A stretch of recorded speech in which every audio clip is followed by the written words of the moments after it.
First up, ladies and gentlemen, first topic of the day is we got ourselves a brand new CBA agreement.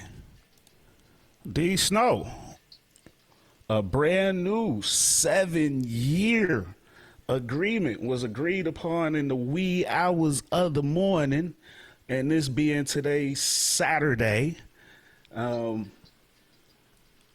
So a few new details emerge, and slowly but surely we'll get more details. But we got a in-season tournament now. We have a 65 game minimum for player awards. Loving it. We got new limitations on the higher spending teams and expanding opportunities for trades and free agency for mid and smaller team payrolls. So, D Snow, one thing that was interesting to me was this in-season tournament. I'm curious to learn more about that. They haven't put out the full details on that just yet as of this recording. But it says that the prize money for the team that wins the in-season tournament will average as $500,000 a player on the roster. So whatever this mid-season tournament, in-season tournament, they finna get some cake out there. Cha-ching!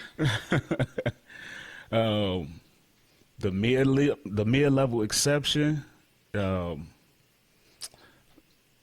there will, I believe I saw an increase on that. Some extra stipulations, though. If you're at a certain point, you lose your mid-level this year.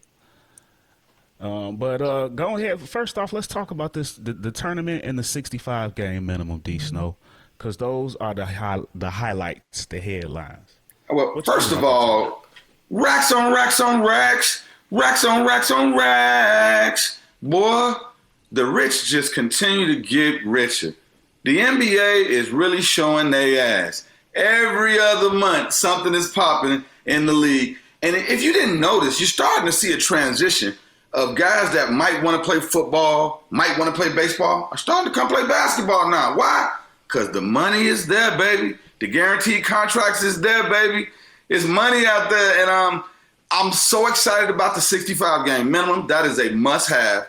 I'm happy that they finally put their foot down and put some type of mandate up there. So this way we can actually have guys chasing for something. They know what the goal is. And that's all. Hey, this is where we need to be. This is what I need to do. That's what I love it. I love it, bro. And I feel like, hey, 82 game season, 65 games, that's more than 75%. So that's a pretty good move. The end season tournament.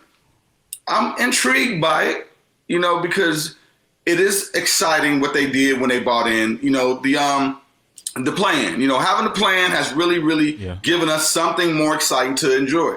It was a lot of pundits, a lot of guys like me who kind of was against it at first. The old school guys like, hey, if you make it, you make it. You don't, you don't. You're supposed to go get in the gym and get better. But once I started to watch it, it's exciting. It gives other teams a chance. It gives other cities that don't usually make it a chance. And this is what the NBA needs. They need the little brothers to get a chance to at least show they skills and get a little bit of those ticket sales and and get some home games. And it's exciting to see everything that's going on. And I think they're gonna do something good with this. Hopefully they use the teams that aren't doing that well, because we all know that the vets they're probably gonna kind of bounce back against that.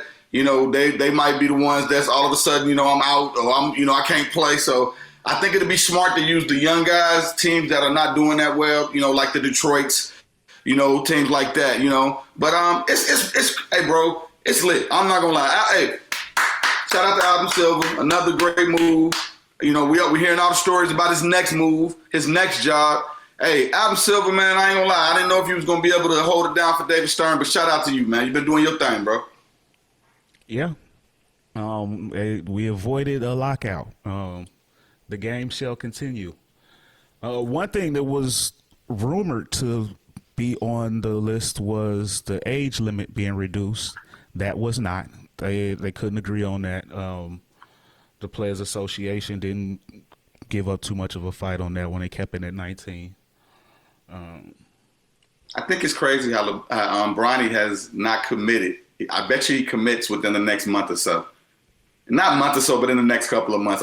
Because I think they were waiting on that to happen because we all know what they're trying to do. We all excited to see, the daddy-son matchup like we saw with the Griffies in baseball. I'm here for that, bro. I can't wait. It's going to be exciting. Yeah. I seen he got 7.3 mil in NIL money. The number one. Number two being Arch Manning, the Texas guy. Hey, that kid got a cannon. Hey, did you also see that story that came out from some, from some different VPs and stuff like that saying that, hey, even without, LeBron James' name on Bronny still is a prospect. I watched him play. The kid does have some skills, and he actually is starting to get better. It's not like he's, we've seen some kids that, that light is too bright for him. You got the Mikey Williams and all those kids out there right now. And Bronny, he shows up in the big moments. Hey, he keeps his head under, except for that one little moment with the little video that was out there. they wiped the internet of that video real quick. Shout out to LeBron and his team. But yeah, man. I was, I'm gonna jump in right there because I was getting ready to stop you and get back to the CBA agreement, but you came back around with with the video thing because that actually in the agreement that marijuana is now no longer a banned substance for the NBA. Ooh. That is in the agreement. That don't mean nothing. Dude's been smoking since the 80s, bro. Yeah. But it's off the list. But that is wild, though, that they took it off, though. They took it off the list. Oh, I thought it was already off the list. I'm sorry. Please forgive me. Once before was they stopped testing for it. Okay. In 2020, around the pandemic. They stopped testing for marijuana. But think about this. They took it off the banned substance. You have players that have their investments in marijuana companies. You can't, you know what I'm saying? So that was a smart move by the NBA. They see, the progressiveness of where, finance and where the world is going. We are getting our Bob Marley on. So, get on the train or get rolled over. It's the CBA. Smoking Bombard. Why-I-O. So, a lot of really interesting things in this new agreement, and I can't wait to see the full details, get my hands on it. I'm going to study it and bring you the information, get the people what they want. But yeah, like you, that tournament does sound interesting. What are the consequences from it? And I'm happy they didn't. I'm happy they didn't lower the NBA age as well. I think they need to do something about one and done. But we've seen too many 18-year-olds fizz out. And it's not good for them. That atmosphere is not for a kid. That's why these other leagues have. Football won't let you get that till you at least 22.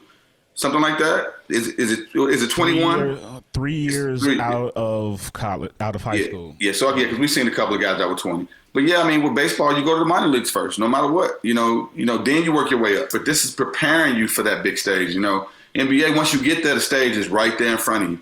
And sometimes those, like we talked about a second ago, them lights are really bright out there, man. And Leon Smith from Chicago. I remember the name. I saw him play in a Pro-Am tournament. And the kid put in work in high school, and he was a nice prospect, but he didn't have the right team around him, made some mistakes. And I saw that with a lot of guys that jumped and went to the league.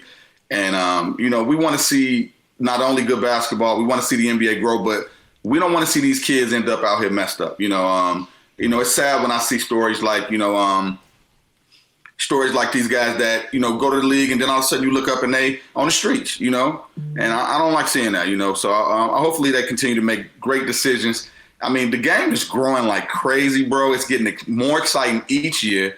The passing of the guard is happening in front of us with the CBA happening with more money. Bro, I'm excited for the next 10 years of basketball. We got the Lucas and we got the, guys out there that people are saying is going to be there, but we got some other guys coming along that got a chance that's, going to say I got next too. So, hey, shout out to the NBA for avoiding the strike and for, making some good decisions to, really quiet some of the drama that you've been hearing from the fans as well as the players. Yeah, no doubt. Ladies and gentlemen, if you are watching or listening on a podcast, Let us know in the comments what you think about the new CBA, or what do you want to know more about is regarding the new CBA. If you like what you see, like what you heard, if you thought it was a great show, let us know in the comments. Like, share, subscribe, holla at us. And from us here at the On My Hoops podcast, we love you. And we out. Peace. Easy, y'all. Yes, sir.